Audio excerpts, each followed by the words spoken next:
इकट्ठे किए पुराने 2000 के नोट का आखिर क्या करेगी मोदी सरकार। 2000 के नोट बंद कर दिए सरकार ने और आप और हमने अपने 2000 के नोट बैंक में जमा भी करवा दिए। लेकिन अब सरकार इन नोटों का करेगी क्या, क्योंकि वे नोट तो रद्दी से ज्यादा कुछ नहीं रह गए हैं। तो क्या सरकार इन सभी नोटों को जमा करेगी या इन्हें नष्ट कर देगी? दोस्तों, रिजर्व बैंक ऑफ इंडिया ने 19 मई 2023 को एक सर्कुलर जारी किया था, जिसमें उसने 2000 के नोटों को बंद करने का आदेश दिया और इस सर्कुलर के आते ही लोगों में घबराहट फैल गई। उन्हें फिर से 2016 की नोटबंदी का टाइम याद आ गया, जब 8 नवंबर 2016 को मोदी जी ने आधी रात को नोटबंदी का ऐलान कर दिया था और अगले दिन से बैंकों के सामने लंबी लंबी लाइनें लगी हुई दिखने लगी। लेकिन दोस्तों, अगर आप ये सोच रहे हैं कि देश की पहली नोटबंदी थी और आप वो पहले देशवासी हैं जिन्होंने नोटबंदी के दर्द को अनुभव किया है, तो ऐसा बिल्कुल नहीं है। आपको जानकर हैरानी होगी, देश में पहली बार नोटबंदी आजादी के 1 साल पहले 1946 में हुई थी। भारत के उस समय के वायसराय और गवर्नर जनरल वाइल्ड वेबल ने 12 जनवरी 1946 को हाई करेंसी वाले बैंक नोटों को डीमोनेटाइज करने का आदेश जारी किया था और इसके 13 दिन बाद 26 जनवरी रात 12 बजे के बाद से ब्रिटिश काल में जारी 500 के, 1000 के और 10,000 के नोटों की वैधता समाप्त कर दी गई थी। जी हाँ दोस्तों, आजादी से पहले देश में 10,000 का नोट भी चला करता था। उस समय 100 से ऊपर के सभी नोटों को बंद कर दिया गया था। सरकार ने ये फैसला लोगों के पास जमा काला धन बाहर लाने के लिए किया था। इतिहासकारों का मानना है कि उस समय भारत के व्यापारियों ने मित्र देशों को सामान निर्यात कर मुनाफा कमाया था और वो अपनी इनकम को सरकार से छिपाने की कोशिश कर रहे थे। इसीलिए सरकार ने नोटबंदी का ऐलान कर दिया था, या फिर सिंपली आप ये समझ सकते हैं कि जाने से पहले एक और बार लूट करना चाहते थे उस समय के ब्रिटिश सरकार वाले। नोटबंदी करने का सबसे बड़ा कारण लोगों के पास जमा काले धन को बाहर लाना होता है। लोग काले धन को बड़े नोटों के रूप में जमा करते हैं और जब नोटबंदी होती है तो एक बार में इतने बड़े अमाउंट को बैंक में जाकर बदल नहीं पाते, इसीलिए उनका पैसा रद्दी के मोल हो जाता है। इसी तरह सरकार काले धन के स्टोरेज पर लगाम लगा पाती है। अब बात करते हैं आजाद भारत की पहली नोटबंदी की। तो ये भी बड़ी अचरज की बात है कि आजादी के बाद के पहले नोटबंदी भी भारतीय जनता पार्टी की सरकार के होते हुए ही की गई थी। ये नोटबंदी 1978 में मोरारजी देसाई की सरकार के टाइम पर की गई थी। मोरारजी देसाई सरकार ने बड़े नोटों को डीमोनेटाइज करने की घोषणा की थी। उस समय भी लोगों को इस तरह की परेशानियां उठानी पड़ी थी जैसे आप और हमने 2016 में उठाई थी। सरकार ने 16 जनवरी 1978 को 1,000 रुपए, 5,000 रुपए और 10,000 रुपए के नोटों को बंद करने की घोषणा कर डाली। सरकार ने नोटबंदी की घोषणा के अगले दिन यानी 17 जनवरी को लेन देन के लिए सभी बैंकों और उनकी ब्रांचों के अलावा सरकारों के अपने ट्रेजरी डिपार्टमेंट को बंद रखने को कहा गया था, जिससे लोगों को अपने नोट बदलने के लिए काफी परेशान होना पड़ा था। दोस्तों, आपको एक बात और जानना जरूरी है कि नोटबंदी का फैसला रिजर्व बैंक का होता है, क्योंकि नोट छापने का काम भी इसकी देखरेख में ही होता है। आपको जानकर हैरानी होगी कि भारतीय रिजर्व बैंक की शुरुआत आजादी से पहले ही हो चुकी थी।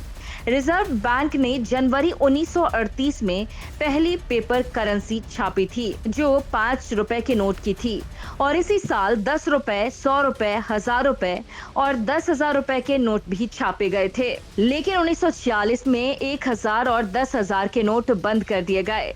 1954 में एक बार फिर से 1000 और 10,000 रुपए के नोट छापे गए थे। साथ ही 5,000 के नोटों की भी एक बार फिर छपाई की गई थी।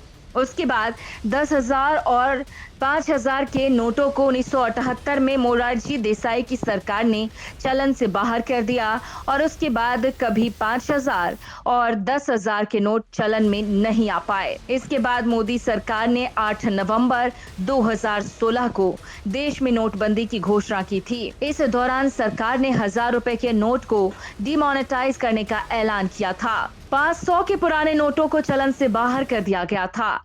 इस फैसले के बाद 2,000 रुपए के नोट जारी किए गए थे ताकि बाजार में कैश फ्लो बना रहे।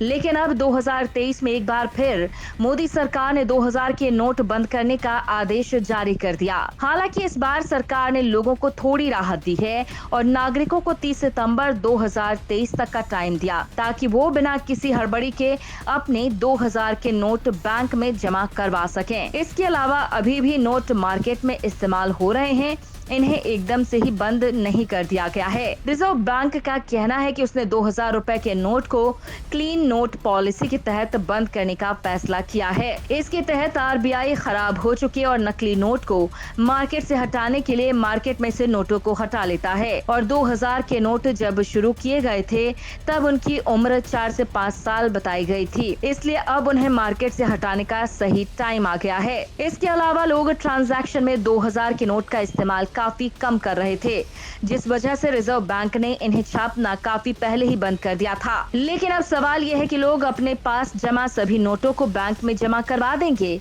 लेकिन फिर बैंक के पास तो नोटों का ढेर लग जाएगा और ऐसे में बैंक नोटों का करेंगे क्या? और जब 2016 में 500 और 1000 के नोट बंद हुए तब उनको कैसे ठिकाने लगाया गया था? आरबीआई के मुताबिक इन पुराने नोटों का नियमों के मुताबिक विघटन किया जाता है। इन नोटों की वेरिफिकेशन प्रोसेसिंग सिस्टम के बाद उनको ब्रिगेड सिस्टम के जरिए ब्रिक्स तैयार किया जाता है। आरबीआई के मुताबिक पुराने नोटों को करेंसी वेरिफिकेशन प्रोसेसिंग सिस्टम यानी सीवीपीएस तरीके से विघटन उनका किया जाता है। पहले फेज में देखा जाता है कि करेंसी नष्ट करने लायक है या नहीं, फिर दूसरे फेज में श्रेडिंग सिस्टम के जरिए नोटों को मशीन की मदद से महीन कतरों में बदला जाता है। इन कतरनों को फिर से कंप्रेस कर ब्रिक्स की शेप दी जाती है। देश में आरबीआई की 17 अफसर हैं, जहां नोटों को कतरन में बदलने का काम किया जाएगा। मीडिया रिपोर्ट से पता चलता है कि इन कतरनों को कई बार ऑफिसर्स के सुपरविजन में जला भी दिया जाता है और कई बार इन कतरनों से फाइल कवर, कार्डबोर्ड जैसी चीजें बनाई जाती हैं। क्योंकि इन कतरनों में कागज के अलावा कुछ भी नहीं होता, इसलिए इन्हें रिसाइकिल करके दूसरे कामों में इस्तेमाल कर लिया जाता है। दोस्तों, भारत में 1 रुपए का नोट छोड़कर बाकी सारे नोट रिजर्व बैंक ही छापता है। केवल 1 रुपए का नोट वित्त मंत्रालय जारी करता है। देश में 4 जगह नोट प्रिंटिंग प्रेस है और 4 सिक्के बनाने की टकसालें हैं। नासिक, देवास, मैसूर और सालबोनी पश्चिम बंगाल में नोट छापने की प्रेस है। सिक्कों को ढालने का काम मुंबई, कोलकाता, हैदराबाद और नोएडा में होता है। करेंसी नोट तैयार करने के लिए कॉटन से बने कागज और खास स्याही का इस्तेमाल किया जाता है। इस कागज के कुछ हिस्से का उत्पादन महाराष्ट्र की करेंसी नोट प्रेस और कुछ का मध्य प्रदेश के होशंगाबाद पेपर मिल में होता है। कुछ पेपर जापान, ब्रिटेन और जर्मनी से इंपोर्ट भी किया जाता है। करेंसी नोट छापने के लिए ऑफसेट स्याही मध्य प्रदेश के देवास में बैंक नोट प्रेस में बनाई जाती है। वहीं करेंसी नोट पर जो उभरी हुई छपाई की स्याही होती है वो सिक्के में स्विस फर्म की यूनिट सिक्पा में बनाई जाती है। तो दोस्तों, अब तो आप करेंसी से जुड़े लगभग हर सवाल का जवाब जान चुके होंगे, लेकिन अगर अब भी आपके मन में कोई सवाल है तो आप उसे कमेंट सेक्शन में जरूर लिखें। धन्यवाद।